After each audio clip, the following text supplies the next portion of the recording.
سبت کے دن کو مقرر کرنے والا سبت کا مالک ہمارے درمیان میں موجود ہے۔ یسوع نے کہا کہ آدمی سبت کے لیے نہیں بلکہ سبت آدمی کے لیے بنا ہے۔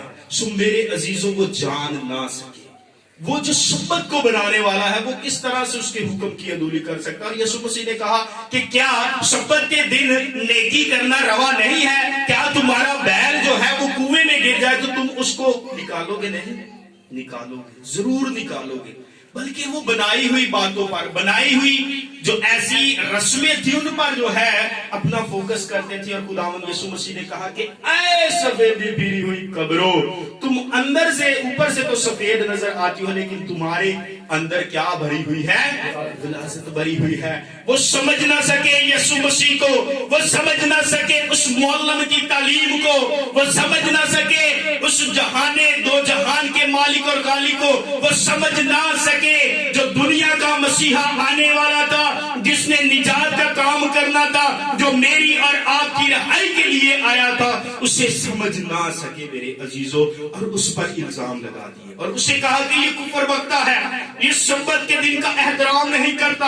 اور رومی حکمرانوں کی طرف سے، پینتوس پیلاطوس کی طرف سے، اور رومی سپاہیوں کی طرف سے، اور رومی حکومت جو اس طرف گورنمنٹ تھی ان کی طرف سے بھی یسوع مسیح پر جو ہے وہ الزام لگایا گیا تھا۔ اور یسوع مسیح کے لیے کہا گیا تھا کہ یہ حکومت کے خلاف لوگوں کو بہکاتا ہے، یہ بغاوت پر لوگوں کو اکساتا ہے۔ جب یسوع مسیح کے پاس سکہ لے کے آئے اور کہا کہ یہ سکہ کس کو دینا روا ہے، وہ پھنسانا چاہتے تھے یسوع مسیح کو، لیکن یسوع مسیح نے کہا جو کیسر کا ہے وہ کیسر کو، اور جو خدا کا ہے وہ خدا کو دو۔ یسوع مسیح نے بغاوت نہیں کی۔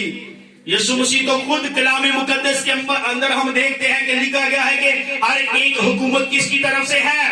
خدا کی طرف سے ہے۔ کوئی بھی حکومت خدا کی حکم کے بغیر جو ہے وہ قائم نہیں ہو سکتی۔ اور کہا گیا ہے کہ اعلیٰ حکومتوں کی کیا رہو؟ تابع رہو۔ وہ جو قانونوں کو بنانے والا ہے وہ کس طرح سے قانون توڑ سکتا ہے؟ یسوع مسیح پر ایک الزام یہ تھا اس کو صلیب پر چڑھانے کے لیے کہ یہ جو ہے وہ حکومت کے خلاف لوگوں کو اکساتا ہے، یہ بغاوت پر لوگوں کو آمادہ کرتا ہے۔ رومی حکومت اپنی بغاوت کے لیے کبھی بھی کسی کو جو ہے وہ معاف نہیں کرتے تھے۔ جو آج بھی آپ دیکھیں کہ جو ملک اور قوم کا غدار ہوتا ہے اس کے ساتھ بڑا برا سلوک کیا جاتا ہے، اس کو معاف نہیں کیا جاتا، اس کو کڑی سے کڑی سزا جو ہے وہ دی جاتی ہے۔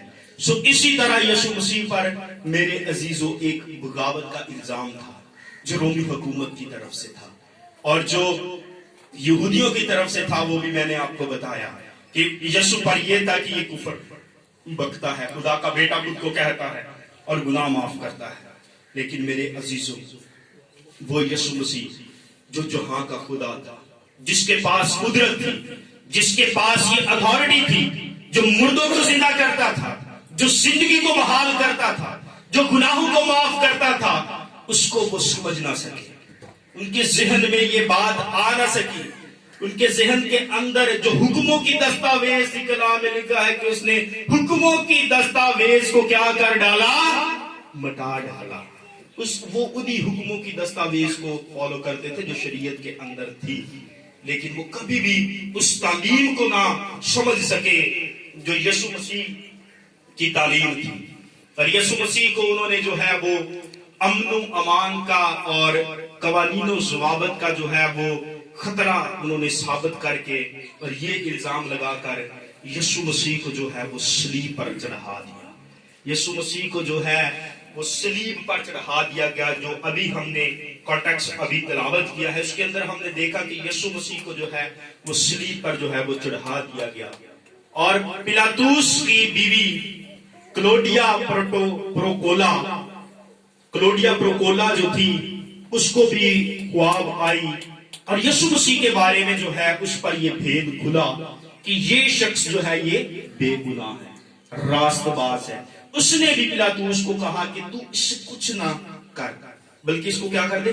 چھوڑ دے، کوئی ایسا کام نہ کرنا۔ اور پیلاطوس خود بھی چاہتا تھا کہ میں اس کو چھوڑوں۔ کلام مقدس کے اندر اور ہسٹری بتاتی ہے کہ 2-3 دفعہ اس نے یسوع مسیح کو چھوڑنا چاہا، لیکن اس نے جو ہے وہ بہادری کا ادھر مظاہرہ نہ کیا. اس لیے آج بھی ہم جب اپنے ایمان کا اقرار کرتے ہیں تو آج بھی ہم رسولوں کے عقیدہ